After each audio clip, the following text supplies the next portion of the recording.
चांद पर पहुंचो, तारों पर पहुंचो, चाहे पहुंचो मंगल के पार। चांद पर पहुंचो, तारों पर पहुंचो, चाहे पहुंचो मंगल के पार। जिंदगी तब तक व्यर्थ है जब तक ना मिले जिनवर का द्वार। जिंदगी तब तक व्यर्थ है, अपन ऐसे भी कह सकते हैं, जापान पहुंचो, अमेरिका पहुंचो, चाहे पहुंचो रसिया के पार, लेकिन जिंदगी तब तक बेकार है जब तक ना मिले जिनवर का द्वार। जिनवर का द्वार मिल जाए तो दुनिया के किसी भी कोने में रहो, आनंद ही आनंद है। श्रद्धा हमारे भीतर है, ज्ञान हमारे भीतर है, रत्नत्रय हमारे भीतर से प्रकट होगा, फिर दुनिया का वह क्षेत्र बाधक नहीं बनेगा। और ऐसे श्री जी की उपलब्धि जन्म जन्म के पुण्य की लब्धि से उपलब्धि होती है श्री जी की। चक्रवर्ती पूछ रहे हैं, जीव को निधत्ति निकाचित कर्म का बंध कैसे होता है, और अगर किसी ने भूल में बंध कर लिया है तो इसका निवारण कैसे होता है। अक्सर मुनियों के प्रवचन में आता है कि निधत्ति और निकाचित बंध बहुत खतरनाक होते हैं और एक बार बंध जाएं तो भोगना ही पड़ते हैं। इसका कोई उपाय है? हे चक्रवर्ती, उपाय जरूर है। आचार्य देव वीरसेन स्वामी धबला पुस्तक 6 में कहते हैं, जिन बिंब दंसेना निधत्ति निकाचित मिच्छत तत्सबी बंध खय दंसना दो। जिनेंद्र भगवान के बिंब के दर्शन करने से मिथ्यात्व निधत्ति निकाचित जैसे कर्मों का भी क्षय हो जाता है। जिन भगवान के दर्शन से निज भगवान आत्मा की याद होती है, इसलिए ज्ञानी प्रतिदिन देव दर्शन, जिन दर्शन, पता नहीं जिन दर्शन करते करते वो कौन सा पल होगा कि निज आत्मा का दर्शन हो जाएगा। जिंदगी भर मुनि राजों की सेवा करने वाला कोई भाग्यशाली भव्य जीव का ऐसा भी अवसर आता है कि उनके जैसा रूप लेकर के उत्तम समाधि साध लेता है। जैसे मुनि सत्व सागर जी का अभी हाल।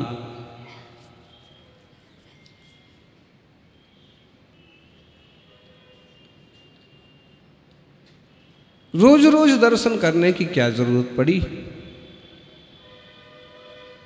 हम एक बार दर्शन करके सम्यक दृष्टि नहीं हो सकते हैं क्या?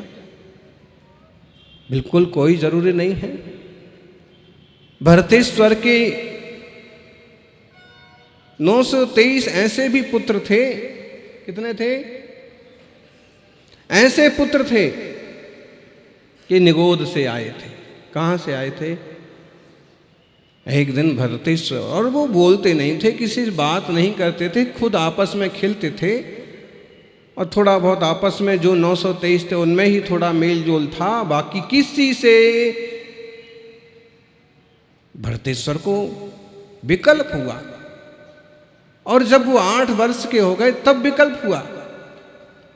अभी तक तो ये आशा लगी थी कि आज बोलेंगे, कल बोलेंगे, परसों बोलेंगे, थोड़े बड़े होने के बाद बोलेंगे, फिर पिताजी बोलेंगे, फिर माताजी बोलेंगे। और देखिए तो जब तक योग नहीं आया तब तक अभी तक वो समोषण में भी नहीं गए, नहा ले गए। और 8 वर्ष के हुए तब विकल्प ऐसा आया कि ऋषभदेव प्रभु से पूछना चाहिए कि मामला क्या है, क्या चक्रवर्ती के यहाँ गूंगी संतान पैदा होती है? और तब जाकर के प्रभु के चरणों में वंदन किया, निवेदन किया, आग्रह किया, भगवान चक्रवर्ती के यहाँ अंधे बहरे गूंगे बच्चे होते हैं क्या? अपंग लंगड़े लूले होते हैं क्या? प्रभु ने कहा नहीं होते। चक्रवर्ती महान पुण्यशाली है और उसके पुण्य का ऐसा विभाग होता है कि उसके यहाँ अपंग संतान होना मुश्किल है। तो फिर ये बेटे क्यों नहीं बोलते हैं? 923 ज्ञान रखना ज्ञानियों, कहीं ना कहीं पुण्य में टूटा रहता है। इसलिए हाँ, अमीरों के यहाँ भी पूरे परिवार में एकाध ऐसा बच्चा, एकाध ऐसा व्यक्ति पैदा हो जाएगा कि उसके पीछे ढेर सारे विकल्प खड़े हो जाएंगे। इसलिए पुण्य की कमी ना पावे। पहले के जीवन में हमसे क्या क्या अच्छा बन पड़ा, उसका अच्छा फल हमको देखने को भी मिल रहा है। क्या क्या बुरा हो गया वो हमको पता नहीं पड़ रहा, फिर भी उसका उदय आ रहा है। इस जीवन में हम पूरी सावधानी बरत सकते हैं कि पुण्य का टोटा नहीं पड़े। और भगवान जिनेंद्र के चरणों में रहने वालों के पुण्य के कभी टोटा पड़ता नहीं है। अति अनंत जीवा जैसे ना पत्तो तसाण परिणामो, भाव कलंक सुपौरा निगोध वासम न मुच्चंती। अनंत जीव राशि ऐसी है कि आज तक उन्होंने त्रस पर्याय का मुंह नहीं देखा। क्या जी महायज्ञ नायक? त्रस पर्याय का मुंह नहीं देखा मतलब क्या हुआ? आज तक वो कीड़े मकोड़े वाली पर्याय में भी नहीं आए। मतलब चींटी का जीवन भी बेशकीमती है, उसके लिए त्रस पर्याय ऐसे नहीं मिलती। दुर्लभ लई ज्यों चिंतामणि। तो बोले इनने आज तक त्रस पर्याय पाई ही नहीं है। ये उस अनंत निगोध जीव राशि में से एकदम अभी निकल के आए हैं। और हे चक्रवर्ती, तुम्हारे हाथी के पांव के नीचे ये वहां से निकले और गिजाई की पर्याय में आए। पहली बार 2 इंद्री कीड़े बने। ढेर का ढेर होता है, छोटे छोटे, और वो ढेर का ढेर होते हैं ना बरसात के दिनों में। और तुम्हारे हाथी के पांव से कुचल गई। लेकिन पता नहीं इनका कौन सा भाग्य था, कौन सा पुण्य था कि तुम्हारे ही परिवार में आके तुम्हारे ही बच्चे हो गए। वो जीव कौन से जीव? 2 इंद्री से निकल के कहां आ गया? बोलो, चक्रवर्ती का पुत्र हो गया। कोई कल्पना कर सकता है? वो 2 इंद्री जीव यूं चक्रवर्ती के प्रांगण में भी दिख जाए ना, महल में दिख जाए कहीं, तो कुचल के फेंक देंगे नौकर चाकर। लेकिन वो जीव किस पुण्य के योग से चक्रवर्ती के पुत्र हो गए। मुनि क्या, श्रावक क्या, जो विवेकवान होते हैं वो कीड़े मकोड़े को भी नहीं कुचलते, चींटी की भी रक्षा करते हैं। जीव है, पता नहीं कौन सा योग बने और हमसे पहले पार हो जाए। इसलिए किसी को तुच्छ नहीं समझना। कल एक मंदबुद्धि श्रावक और बार बार बीच बीच में बोल रहे थे स्वाध्याय में, खड़े हो जाते, फिर कुछ बोलते, फिर बैठते, और हमें समझ में आ गया कि थोड़े से मंदबुद्धि हैं। तो एक श्रावक आके गुस्सा करने लगे और उसको कि चलो बाहर। तो हमने इशारा किया कि बैठने दो, उसको उतना ही समझता है, उसको उतना ही मालूम पड़ रहा है। उसको मालूम नहीं पड़ रहा है कि मैं कुछ गलत कर रहा हूं। पंचेंद्री है, संगी है, जैनी है, लेकिन उसका योग संयोग देखिए। अब हम उसे तुच्छ नहीं समझ सकते। कोशिश करें कि वो अच्छा हो जाए, समझदार हो जाए, उसका कोई रास्ता बन जाए, लेकिन हो सकता है कि हमसे आपसे रास्ता ना बने, उसका कोई पुण्य का विपाक आए और सब कुछ ठीक हो जाए, मुनिराज की दशा स्वीकार कर ले और भव के पार भी चला जाए। कल्पना कीजिए, चक्रवर्ती के बेटे बन गए तो भगवान बोलते क्यों नहीं है? क्योंकि आज तक इनने कभी भाषा शब्द का उपयोग ही नहीं किया, कभी 2 इंद्री भी नहीं हुए। भाई जीभ तो 2 इंद्री की भी होती है, 2 इंद्री भी बोलते हैं, 3 इंद्री भी बोलते हैं, 4 इंद्री भी बोलते हैं, लेकिन हमारी कान की इतनी बड़ी कैपेसिटी नहीं है कि हम उसकी आवाज़ बराबर सुन सकते। किसी किसी की सुन सकते हैं, जैसे वो होता है तित्ती घोड़ा, राम जी का घोड़ा, कहीं वो छुप जाए और उसकी आवाज़ आती तो किर्र किर्र किर्र की आवाज़। और जिन्हें पता ना हो कि किसकी आवाज़ है तो वो समझेंगे भूत की आवाज़ आ रही। रात को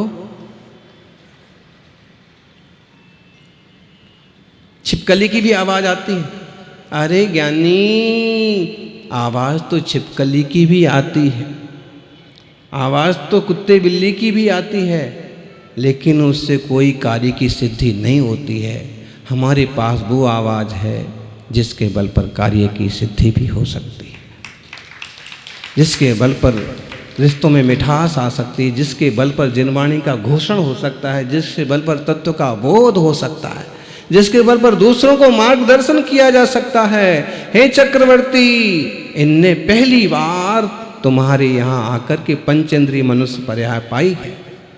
इसलिए ये मिलते जुलते भी इसीलिए नहीं है किसी से, क्योंकि आज तक निगोद रूप में ही, निगोदियों से ही इनका संबंध रहा है। किसी 2 इंद्रिय 4 इंद्रिय आदि से इनका संबंध हुआ ही नहीं है, इसलिए ये आपको पिता भी नहीं बोलते। निष्फिक्र रहो, ये बोलने वाले हैं और बस अब भी बोलेंगे। चक्रवर्ती तुम सावधान हो गए, आज तक नहीं बोले, अब भी हाल बोलेंगे। प्रभु की वाणी झूठी तो हो नहीं सकती। और इतना था कि समाधान में, वंदना में हाथ जोड़े कि भी 923 खड़े हो गए, छोटे छोटे छोटे छोटे 8-8 साल के राजकुमार, और सब एक साथ बोले, भगवन दीक्षा देहि माम।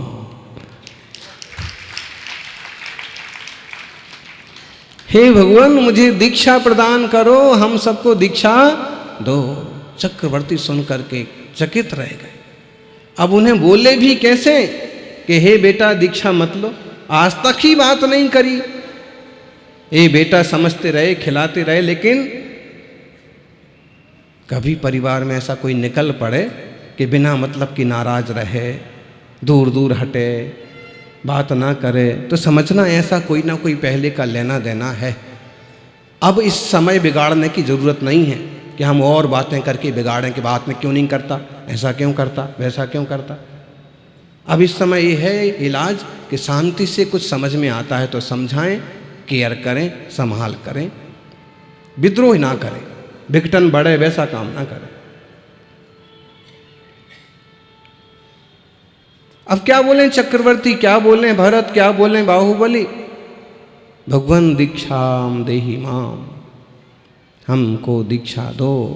और हाथों हाथ कपड़े भी उतार दिए। हाथों हाथ, आज तक कभी कपड़े पहने हों तब ना। निगोद पर्याय में कौन से कपड़े पहनते हैं। दुनिया अंधी हो रही है, दिगंबर मुनि उन्हें किन्हीं किन्हीं को बहुत चुभते हैं। आपकी आंखें सौभाग्यशाली हैं कि दिगंबर मुद्रा का दर्शन करके आनंद आता है, हृदय में प्रसन्नता आती है। बाकी ढेरों लोगों को मुद्रा चुभती है। उस ज्ञानी को बताओ कि कपड़े तू कब से पहन रहा, ज़्यादा से ज़्यादा इसी जीवन में, ज़्यादा से ज़्यादा मनुष्य पर्याय में। नौकरी मिल गई है, अधिकारी बन गए हो, सेठ बन गए हो, तो ये सब दिखावा कर रहे हो। वरना ऐसे ढेरों लोग हैं सोमालिया जैसे देशों में कि आज भी उनके पास चड्डी के अलावा कुछ नहीं। ये तो इन जीवों का सौभाग्य है कि इन्हें वीतरागी जिनेश्वर महावीर स्वामी का दिगंबर मार्ग प्राप्त हुआ है। भेद विज्ञान पूर्वक सर्व संग त्याग करके आत्मा स्वरूप की साधना कर रहे। हाँ तो हाँ, दीक्षा हो गई और सौधर्मेंद्र को क्या देर लगती है। यूं किया और 923 मुनि राजों के लिए पीछे कमंडल हाजिर हो गए। हाथों हाथ, बिल्कुल। क्या तीर्थंकर प्रभु का वैभव, क्या महिमा। और फिर वो भाग्यशाली जीव जो सौधर्मेंद्र बने, चक्रवर्ती बने, देवता बने, भक्ति में विराजे। 50 लाख की आबादी में ये 5,000 आदमी को सौभाग्य मिला है कि कल्पत्र उनकी पूजा करें।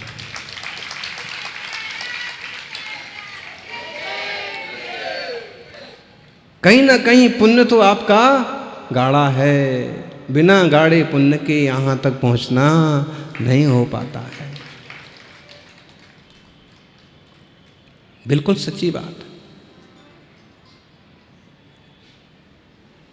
वसुंधरा राजी ने एक दिन किसी कार्यकर्ता को फोन किया, करवाया कि अभी हम महाराज जी के दर्शन को आना चाहते हैं। 12:30 बजे होंगे। उन्होंने उसी फ़ोन पर मना कर दिया कि महाराज जी तो अभी ध्यान में हैं, अभी नहीं आ सकते आप, अभी आपको दर्शन नहीं होगा।